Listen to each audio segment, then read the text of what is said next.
c'est qu'on fait face à des partis États. Et les CAM remplis de membres des RDPC, le préfectoral rempli de membres des RDPC, Conseil économique et social rempli de membres des RDPC, le Conseil constitutionnel rempli de membres des RDPC, ça ne devrait pas choquer. Ça ne devrait plus choquer, parce que nous avons l'habitude de cela. Même cette question de réserve des fonctionnaires, oui, on voit même des préfets qui abordent la tenue RDPC dans les manifestations. On voit même des magistrats qui le font. On voit plein de personnes, des chefs de village qui le font. Donc pour moi, ça devrait pas interpeller. Moi, ce qui m'interpelle dans ce point, c'est de voir qu'effectivement, on constate qu'il y a le feu à la maison. Parce que ces pratiques-là, elles se faisaient avant. Elles n'étaient pas diffusées. Ça passait pas à la télé, on mettait pas ça dans les journaux. Ça se faisait. Simplement, aujourd'hui, on a un parti État qui se rend compte que la situation est compliquée. Il va falloir montrer qu'on tient toujours les rênes, même si dans les faits, on sent qu'il y a quand même il y a un problème, il y a l'huile qui ne prend pas dans la machine. Il faut montrer que nous sommes présents. C'est plutôt dans cet aspect communication que, c'est ce qui m'interpelle sur cette convocation. Sur la question de la compétence, la qualité ou non du SGPR, il faut comprendre qu'on a un fonctionnement institutionnel au niveau de l'État qui fait que on a le secrétaire général de la présidence qui s'occupe de l'aspect politico-administratif et on a le directeur de cabinet civil qui s'occupe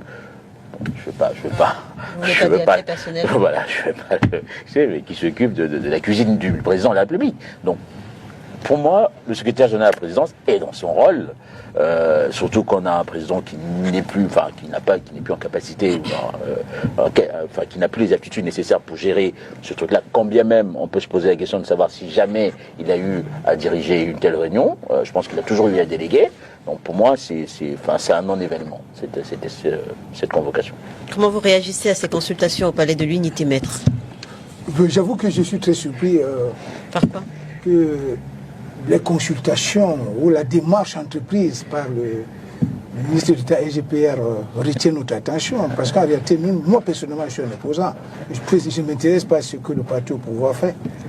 Parce que ce qui doit nous intéresser, c'est les stratégies, c'est les démarches que nous, les opposants, nous entreprenons pour impulser une véritable dynamique politique alternative en octobre 2025, pour qu'on essaye d'inverser la tendance. Est-ce que le fait qu'il soit reçu au Palais de l'Unité, est-ce que le fait que ça ne vous choque pas, ça ne vous choque pas, pourquoi? Est-ce parce que on a fini par... normaliser l'écart? Pourquoi est-ce que ça ne vous choque pas? Non, pour moi, il n'y a pas écart. Non, je suis très honnête là-dessus. Pour vous, il n'y a pas écart? Vous savez, que qu'on le veuille, oui. Qu'on le veuille, parce que M. Rouffaut va me tirer dessus, depuis 2 semaines, nous assistons incontestablement à une autoflagellation de la majorité présidentielle. Ça, c'est évident. Il y a 3 candidatures depuis 2 semaines qui sont sorties de la majorité présidentielle. Cela veut dire qu'il y a problème. 3 candidatures? Il y a 3 candidatures. Il y a M. Thierry Bakary qui a annoncé sa candidature à l'élection présidentielle. Il y a Bello-Bouba. Il y a même un militant du RDPC qui est conseiller municipal qui a annoncé sa candidature. Oui, c'est la vérité. Bon, ça c'est une candidature. Non, c'est un élu du peuple. Monsieur Rouffaut, vous n'êtes pas un élu du peuple. C'est un élu du peuple. C'est une candidature fantaisiste. Non, il ne peut pas être. Est-ce qu'il n'est pas militant du RDPC? C'est le comité central qui donne l'investiture. Lui va avoir son investiture. Dans tous les cas, il y a autoflagellation de la majorité présidentielle. De mon point de vue, il est de bon ton que le parti État essaie de multiplier des stratagèmes pour, réajuster les pions.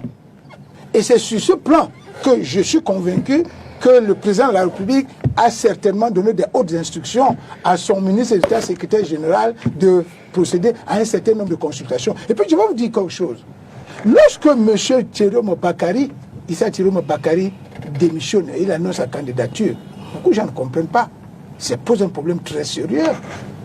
Parce que l'alliance politique qui liait M. Thierry Bakary au président Biya était différente de la plateforme politique que la plateforme d'action gouvernementale Bello-Bouba Maïgari avait avec le président de la République. Parce que M. Thierry Bakary avait une alliance politique entre deux acteurs politiques. C'est lui-même qui a signé l'alliance avec le président Biya. Lui-même, ce n'est pas le parti. Ce n'est pas son parti. On ne sait pas s'ils ont signé un document. Hein. Non, ils ont signé un document. Écoutez, c'était un soutien. Ils ont signé un document. Il y a toujours des accords. On matérialise quand même quelque chose. Non, mais écoutez, s'il vous plaît, lorsque vous parlez, je vous coupe une seconde. Je conteste le fait qu'il y ait une alliance, formelle entre le président Biya et Issa Tiroma. Que cette alliance soit écrite ou non écrite, toujours est-il que c'était une alliance entre deux personnes. Vous comprenez? Aujourd'hui, que l'une des personnes, on appelle ça chez nous, je parle sous le contrôle de mon estimé confrère, on appelle ça chez nous un contrat synallagmatique, un contrat qui implique une réciprocité de droits et d'obligations. Il y avait une réciprocité de droits et d'obligations entre M. Issa Tiroma Bakary et le président Paul Biya. Aujourd'hui, donc, Tiroma Bakary décide de résilier son engagement contractuel ou bien sa relation contractuelle. Parce que, dit-il, il n'a plus accès à son allié politique. Tout à fait. Il est de bon ton que son co-contractant trouve des stratagèmes pour essayer de s'assurer qu'il maîtrise encore la situation dans cette région. C'est pour ça que, justement, il a certainement donné de hautes instructions à son ministre d'État de discuter, d'échanger avec les forces vives de cette région pour voir s'il maîtrise encore la situation. Si ce n'est pas le cas, qu'il trouve, j'allais dire, des stratégies nécessaires pour repositionner les pions. C'est de ça qu'il s'agit. De notre point de vue, c'est pas intéressant, ça ne nous intéresse pas. D'accord. Ça ne doit pas nous ça ne doit pas nous intéresser. Si tu permets, j'ai dit que le point ne m'intéresse pas, mais les interventions des deux avocats sur le plateau m'intriguent. Parce que j'ai la faiblesse de croire qu'ils sont en train de se laisser prendre par le piège du RDPC. La lecture que nous avons de cette situation est qu'il n'y a pas péril en la demeure. Il n'y a aucun problème au sein du RDPC, ni au sein de la majorité présidentielle. Justement, la théâtralisation de ces rencontres au SGPR nous laisse croire qu'on veut nous faire croire qu'il y a péril en la demeure alors qu'il n'y a rien. C'est pour cela que je vous dis, de notre point de vue, ce n'est pas intéressant. Parce que ce que Tiroma et Bello font, nous considérons, nous autres, que c'est une instruction claire de M. Biya. C'est ce qu'ils font là. Pour nous, ce n'est pas une défection, ce n'est pas une démission. Et vous verrez, lorsque la candidature du RDPC sera mise sur le plateau, ces deux individus reviendront vous dire que, bon, après réflexion, après renégociation, nous revenons à la maison et nous allons... Vous en êtes certain, Damien Macron, qu'est-ce qui vous fait dire ça? Pourquoi est-ce que vous pensez que c'est la première fois que le SGPR reçoit des gens pour consultation à la présidence de la République? Vous pensez? Ce n'est pas la première fois. Pourquoi cette fois-ci? C'est en Mondo Vision qu'ils le font.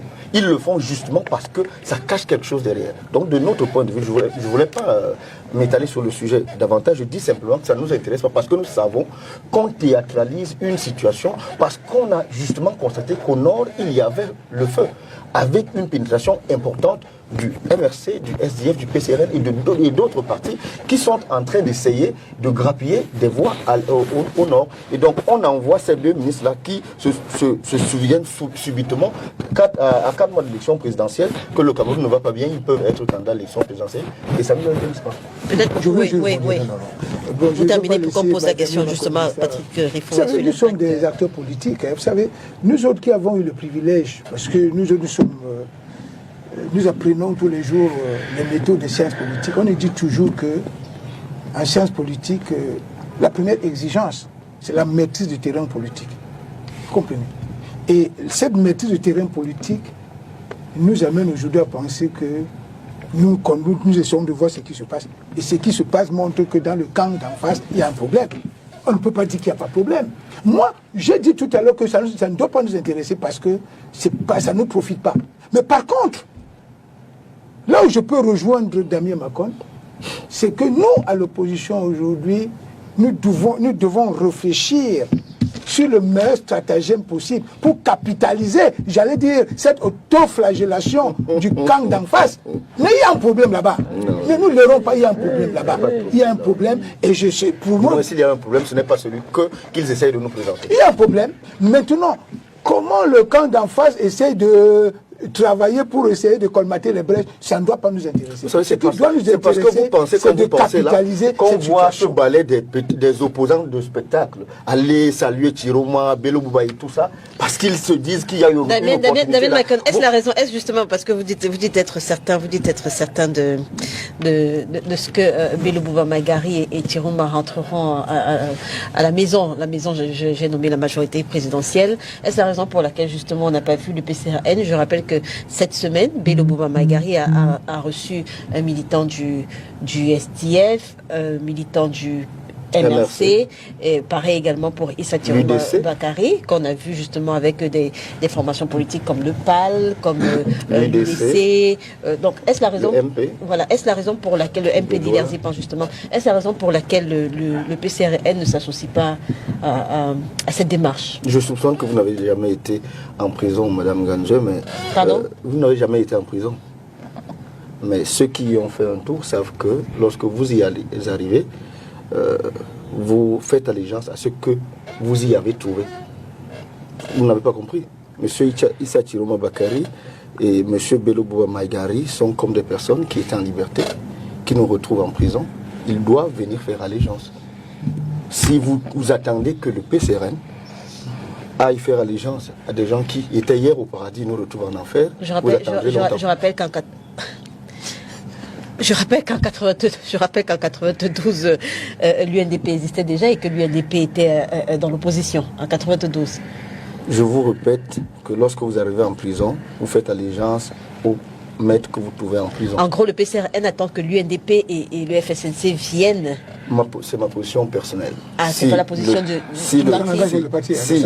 Mais je rappelle également que vous représentez... Si le président du PCRN, dont je suis le deuxième porte-parole, me demande mon avis pour aller voir Bello Bouba Magari ou Issa Chiroma Bakari, j'utiliserai exactement l'image que je viens d'utiliser en lui disant que Issa Chiroma Bakari et Bello Bouba Magari nous ont trouvés en prison, ils n'ont qu'à venir faire allégeance et on avance. Patrick Rifo, quel est l'impact de l'annonce de ces deux candidatures, Issa Chiroma Bakari et Bello Bouba Magari, sur la sérénité dans votre parti à quelques jours seulement de la convocation du corps électoral? Madame Léla, les propos sur ce plateau montrent bien que l'annonce de ces candidatures pose plutôt un problème au sein de l'opposition. Ce n'est pas dans la majorité que ça fait problème. Vous voyez bien qu'il y a des voix divergentes, c'est-à-dire qu'il y en a qui accueillent, qui considèrent que tout le monde est le bienvenu dans l'opposition. Mais par exemple, Damien considère que ces deux-là sont malvenus. Non, je n'ai pas dit qu'ils sont malvenus. J'ai dit qu'ils sont les bienvenus pour autant qu'ils prennent la place qu'ils méritent. Non. Damien, s'il faut évaluer le poids politique d'un parti comme l'UNDP, celui du PCRN aujourd'hui, qui pèse plus? Je réitère ce que j'ai... On ne va pas faire cette évaluation sur cette base-là. Je réitère ce que j'ai dit. Pourquoi? Parce que il y a une question sous-jacente à cette démission-là. C'est que ça rebat les cadres. C'est-à-dire que quand vous avez deux personnalités comme ça qui arrivent, ça rebat les cadres. La première question, c'est qui est désormais le leader de l'opposition? C'est ça la question qu'il faut se poser. Pourquoi cette question est importante? Parce qu'à partir du moment où on répond d'une certaine façon à cette question, les possibilités d'alliance et donc d'allégeance dont parle Damien se font naturellement autour de la figure proéminente. Vous êtes communicant politique, vous êtes un expert en communication politique, d'accord? Vous-même savez ce qu'on appelle opposition. L'opposition, c'est l'ensemble des acteurs politiques qui n'exercent pas le pouvoir. Je n'ai pas terminé. M. Bello Bouba Magari et M. Issa Chiroma Bakari ont exercé le pouvoir. Oui. Ils ont exercé le pouvoir pendant 7 ans de mandat et à 4 mois de la fin de ce mandat, ils considèrent qu'ils ne peuvent plus l'exercer. En quoi cela devrait intéresser le politique? Non, mais ils sont passés à l'opposition. D'ailleurs, Bello Bouba, il a exercé au pouvoir pendant 28 ans. C'est-à-dire, ça fait quand même 4 septennats. Issa Chiroma, c'est une vingtaine d'années. Mais ça ne change rien au fait qu'ils sont passés à l'opposition. Et quand vous avez quand même Bello Bouba... Je rappelle que l'une de ses vice-présidentes a refusé de démissionner en précisant qu'elle n'était pas... Lui-même n'a pas rompu son alliance. En précisant qu'elle n'était pas d'accord avec... qu'elle n'avait pas été consultée, voilà. Bon, il faut faire attention. Monsieur Bello Bouba est un haut commis de l'État. Il était déjà secrétaire général adjoint de la présidence de la République en 1982. Donc il a un certain sens de l'État. Il n'a pas démissionné de manière théâtrale comme M. Issa Chiroma Bakary, qui a abandonné son poste et qui s'est retrouvé à Garoua. Quand vous démissionnez d'une fonction comme celle-là, d'une fonction de directeur général, ainsi de suite, vous expédiez les affaires courantes jusqu'à ce que soit pourvu à votre remplacement. C'est pour ça qu'il continue. Ce n'est pas juste. Non, c'est le... Vous vous rendez compte quand même que vous confirmez le propos qu'il est en train de dire, qu'on a des gens qui vont faire de l'entrisme dans l'opposition pour revenir après à la maison. Ce n'est pas de l'entrisme, c'est de la responsabilité. Même quand vous démissionnez, vous expédiez les affaires courantes. Madame Léla, vous pouvez démissionner. Quand vous déposez sa lettre de démission 2 jours avant d'aller au Nord. Donc vous ne pouvez pas dire ce que mais je dis, quand vous démissionnez, vous continuez à expédier les affaires courantes jusqu'à ce que soit pourvu à votre remplacement. C'est ça qu'on appelle la responsabilité. Vous ne démissionnez pas et puis vous restez chez vous. Non, ça c'est de l'abandon de poste. Et ça prouve que vous n'êtes pas apte aux fonctions auxquelles vous prétendez. En réalité, Bello Bouba a choisi de le faire dans les formes. Donc il attend que soit pourvu à son remplacement avant de pouvoir prendre ses quartiers chez lui. Toujours est-il que, et je maintiens ma position, le mistigri est au sein de l'opposition, où il y a des divergences parce que beaucoup ne considèrent pas, beaucoup refusent de considérer Bello Bouba comme le leader de fait. Parce que quand vous gérez 17 communes, quand vous avez 7 députés, quand vous gérez une région, une communauté urbaine, sur le plan quantitatif, vous êtes de fait le chef de l'opposition. Et ensuite, quand vous avez son passé et aussi son passif, il a quand même fait 19% en 1992. Personne n'a fait mieux en dehors de ni John Frundi. Vous avez une certaine carrure et une expérience qui font de vous une personnalité prééminente. Donc, la question aujourd'hui est celle de savoir si les opposants vont aller se coucher à Garoua et lui faire allégeance pour qu'il devienne notre challenger. Et nous, on attend de voir comment est-ce que ça va se recomposer au sein de l'opposition. Nous, on attend de savoir comment ça va se recomposer au sein de l'opposition pour identifier précisément notre challenger. Nous considérons a priori que ça pourrait être M. Bello Bouba. Maître Calvin Diop, aujourd'hui, on a 2 personnes qui, après avoir été aux affaires, près de 30 ans pour le président de l'UNDP, Bello Bouba Magari, plus de 19 ans pour Issa Chiroma Bakary, qui, après avoir démissionné du gouvernement, annoncent leur candidature. Comment est-ce que vous appréciez leur démarche? Est-ce que vous vous attendiez à ce que ça aille de cette façon-là?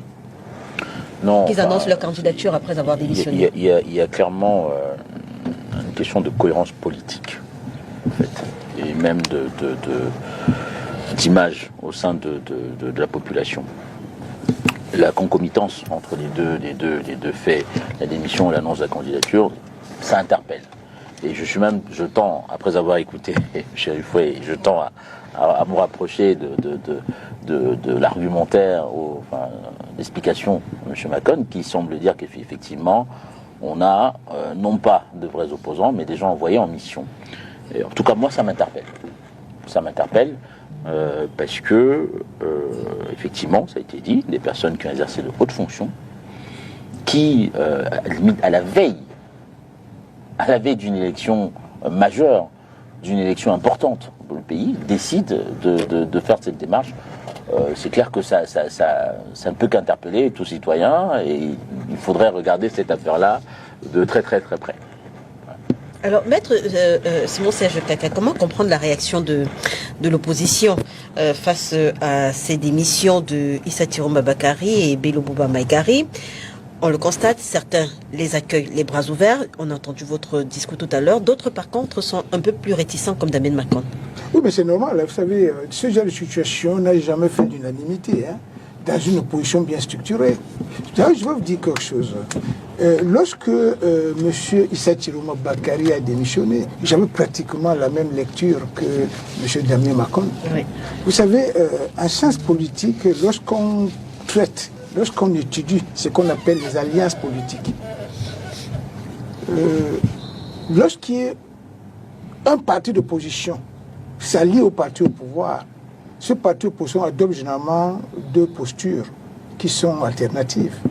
Soit ils adoptent ce qu'on appelle la posture collaborationniste endogène.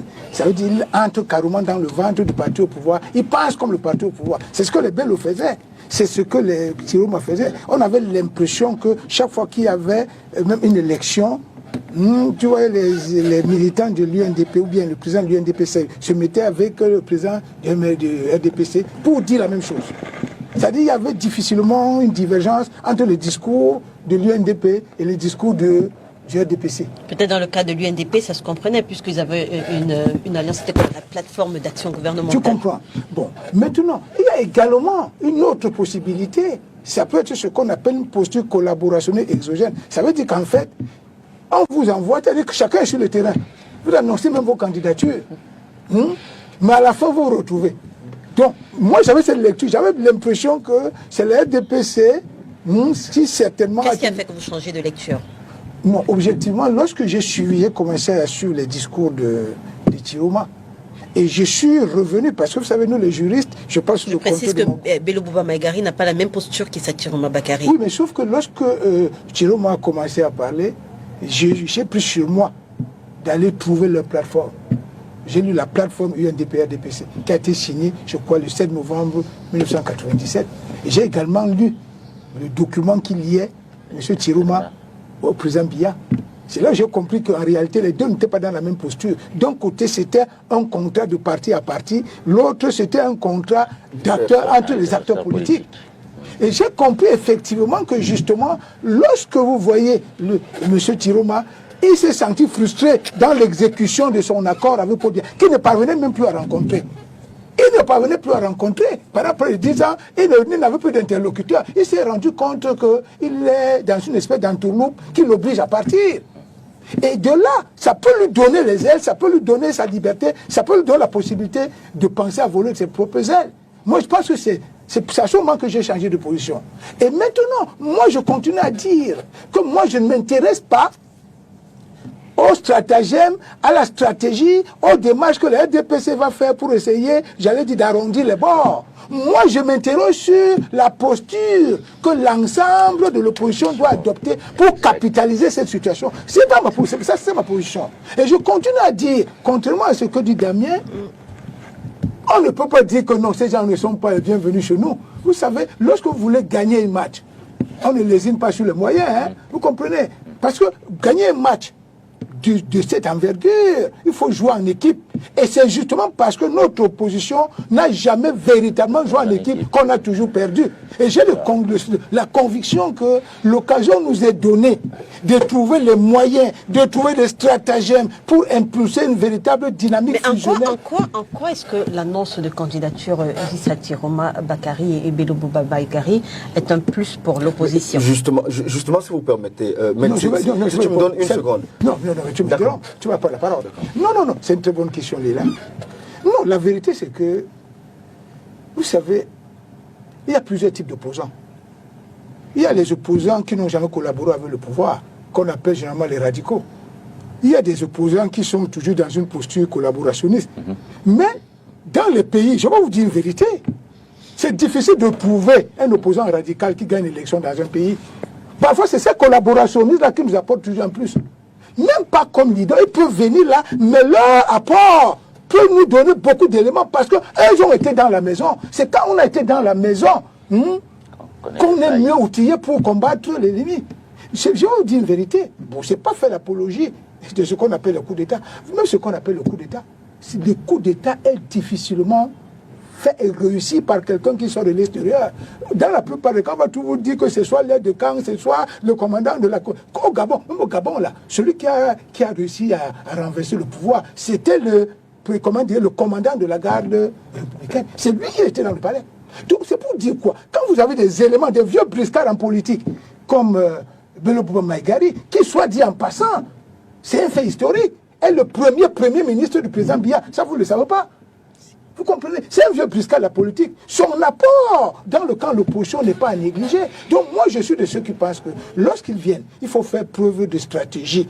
Parce qu'en politique, l'action c'est bien, mais la stratégie est nettement mieux. Oui, Madame Ganzo, imaginez que nous soyons dans une finale de Coupe du Cameroun et le AS Fortuna doit rencontrer Coton Sport de Garoua. Et cette finale se tient à l'orée de la saison creuse, la saison des transferts. Et Coton Sport de Garoua vous envoie 2 joueurs et dit à AS Fortuna, je vous vends 2 joueurs. Vous les prenez, vous les alignez à la finale de la Coupe du Cameroun. À coup sûr, Même qu'ils soient gardiens ou pas, ils vont vous jouer des sales tours. C'est exactement... Moi, j'entends Maître nous dire d'accueillir Bello Magari parce que je suis tout à fait d'accord. L'opposition qui va gagner en 2025 n'est pas une opposition exclusive. Mais cet accueil, je trouve leur triomphe un peu précoce. La première question à se poser, lorsque vous voulez analyser cette question de façon rigoureuse, comment est-ce que vous venez de démissionner et vous présentez votre candidature? Ça devait intéresser tout parti politique d'opposition sérieux à se poser la question de savoir ces gens-ci qui démissionnent et posent leur candidature directement, est-ce que c'est dans une logique qui peut aider l'opposition à gagner? Vous serez attendu à quoi après démission? Non, vous démissionnez, vous demandez à retrouver vos pairs pour discuter.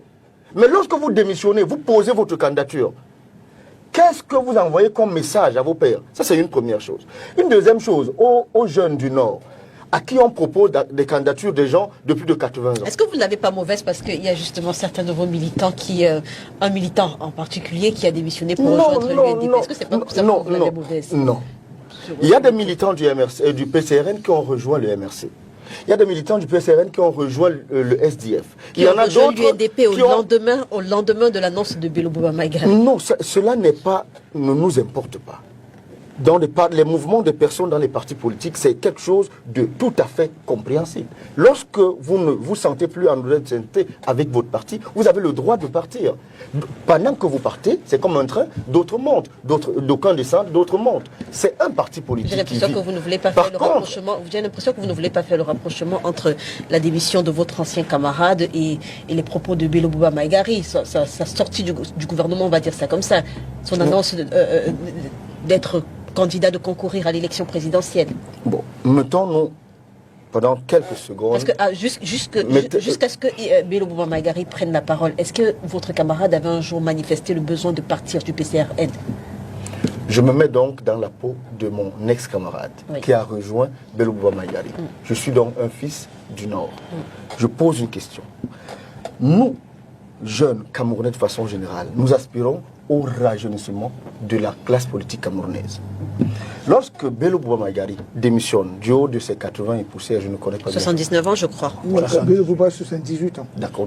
Par contre, Tiroma, 79 ans. Voilà, du haut de ses 78 ans. Disons même que on le soutienne et qu'il soit président de la République. Vous savez ce que ça veut dire pour nous autres qui aspirons à avoir des fonctions étatiques importantes?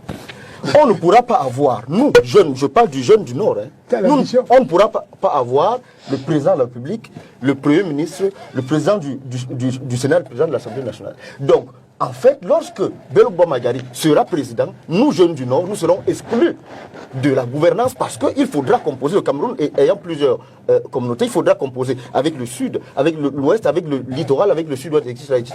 Donc, ce camarade qui démissionne parce qu'il a entendu Bello Magari parler, il fait fausse route. Il a une démarche que moi je ne comprends pas en fait. Ce que je veux dire à ces jeunes-là, c'est que nous aurions compris que la démarche de ces aînés eût été... Est-ce une démarche communautariste, la démarche de votre ancien camarade? Je n'en sais rien. Vous voulez m'amener à dire des choses que je ne veux pas dire. Qu'elles soient communautaristes ou pas. Moi, je crois d'ailleurs que si on peut donner un peu de crédit à la démarche de Issa Tiroma Bakari et de Bello Magari, si je fais fausse route sur l'idée qu'ils ont été envoyés en mission, la deuxième option, c'est l'option du repli identitaire. La présentation de candidats du Nord. Il n'y a pas de troisième possibilité où un opposant du Sud pourrait ouvrir les bras à M. Tiroma ou Bello Magari en espérant qu'ils quitteront le Nord pour venir soutenir une personne du Sud. Ce n'est pas possible. Dans leur entendement, ils ne peuvent pas le faire. Ils l'ont fait pendant 43 ans, ils ne le feront plus. Donc, ceux qui accueillent ces personnes à bras ouverts, moi, je ne leur demande pas de ne pas le faire. Je leur demande de les prendre avec un peu de pincette. Vous ne pouvez pas avoir été pendant, pour l'un, 19 ans, pour l'autre, 40 et poussières d'années, dans le sérail. Et le jour même que vous démissionnez 4 mois avant une élection présidentielle, on vous accueille en triomphe, en considérant, et le docteur Ifo vous dit que vous devez les accueillir en vous rappelant qu'ils sont leaders de l'opposition du point de vue du nombre de leurs élus. Moi, ça me pose un problème. Je termine donc en vous disant que ce soit pour le PCRN ou pour les autres partis d'opposition qui sont allés saluer et faire un peu de spectacle pour qu'on voit que Bandaka, non pas Bana, je sais pas, il s'appelle MPLA, le président Zipan, j'ai vu Tomaino, c'est leur droit.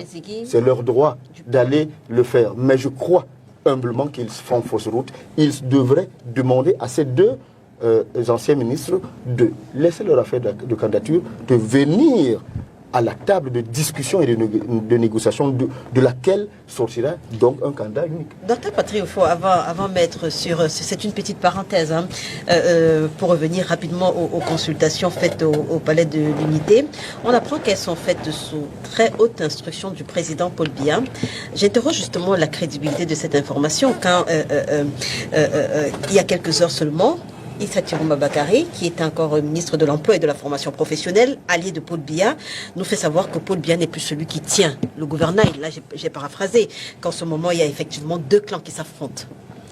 Bon. Issa Chiroma Bakary. Aujourd'hui, qu'est-ce qui peut nous prouver effectivement que ce sont les instructions du chef de l'État?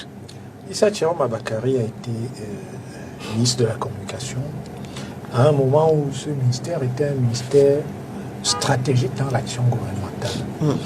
On faisait face à la fois à Boko Haram, aux actions sécessionnistes dans le Nozo, ainsi de suite. Et cette position-là avait probablement induit qu'il ait un accès privilégié au chef de l'État. Après le réaménagement ministériel qui s'en est suivi, il s'est vu confier le ministère de l'Emploi et de la Formation professionnelle, qui est certes un ministère très important, mais les situations de crise, bon, vous entendez, c'est Damien qui en parle, hein, moi je ne l'ai même pas dit, mais les situations de crise n'existant pas au sein de ces ministères-là, il faut comprendre que le président ne l'invitait probablement plus à dîner le soir pour savoir quel est l'état de l'opinion dans le pays. Et je conçois que par dépit, il ait choisi de prendre ses distances. Mais vous savez, moi, je travaille avec beaucoup d'aînés. Et ce que je sais, c'est que quand vous avez un patron, vous pouvez solliciter de le rencontrer, mais c'est lui qui a la main. C'est-à-dire, c'est lui qui accède à votre sollicitation. Ce n'est pas parce que vous dites 5 fois « je veux te rencontrer » qu'il accède à ta sollicitation 5 fois. S'il estime que dans son ordre de priorité, tout ce dont tu veux lui parler est d'un intérêt moindre, il va te conduire. On parle là d'un président et de ses ministres. Voilà, on parle malheureusement. Vous avez une conception bien camerounaise de la présidence. Non. À quel moment, Dr. Patrick, à quel moment est-ce que le président de la République rencontre ses ministres au Cameroun? Non, aucun. Écoutez, le président de la République rencontre le Premier ministre tous les mercredis. C'est le Premier ministre qui est le chef du gouvernement. Et c'est lui l'interface entre... Est-ce que la Constitution camerounaise prévoit des conseils de ministres? Madame Léla, mais justement, il n'y a aucune disposition de la Constitution qui institue les conseils de ministres. Aucune. On ne nous dit pas dans la Constitution que les conseils de ministres doivent se tenir instamment chaque année. Non, ce n'est dit nulle part. Donc, contrairement à tout ce qui circule, le président ne viole aucune loi en ne les convoquant pas. C'est un instrument. C'est suffisant de rencontrer le Premier ministre, c'est un instrument. Mais vous pensez que quand le président de la République rencontre le chef du gouvernement, c'est pour faire quoi? Ce n'est pas pour papoter ou pour jouer au songo. Non, quand il rencontre le Premier ministre, c'est pour faire le point des dossiers. Donc quand vous êtes un ministre, si vous avez des soucis, vous vous référez à votre chef qui est le Premier ministre, qui reportera au président de la République. Mais vous n'avez pas à tempêter parce que vous n'accédez pas au président de la République. Non. Votre supérieur hiérarchique, votre N+1, comme on dit dans le privé, c'est le Premier ministre. Et je n'ai pas le sentiment que la porte du Premier ministre John Goutté ait jamais été fermée à Issa Chiroma ou à quelqu'un d'autre. Maintenant, je comprends sa déception. Peut-être que moi-même j'aurais réagi de la... Peut-être que j'aurais réagi de la... Au-delà de sa fonction ministérielle, il était également un allié politique de Paul Biya. Oui. Donc quand il parle de rencontrer le président... Rencontrer le président, rencontrer son allié politique. Mais nous sommes parfaitement d'accord. Mais et dans ce couloir-là, le Premier ministre ne peut pas servir de courroie. Nous sommes parfaitement d'accord. Mais je voudrais rappeler ici, contrairement aux informations qui circulent, que le président, il y a quelque temps, a reçu longuement Issa Chiroma. Je ne voudrais pas dire où. Donc, et je le mets au défi d'infirmer cette information-là. Donc, Mais si vous commencez à lui dire, dites totalement. Mais je dis Dans que quel le cadre est-ce qu'il a reçu cette président l'a remontée? reçu, mais justement, ce n'était pas dans le cadre gouvernemental. Parce que dans le cadre gouvernemental, il n'est pas un allié. Donc vous dites que le ministre ment, le ministre se trompe lorsqu'il dit mais le ministre se trompe et l'allié ne dit pas non plus la vérité.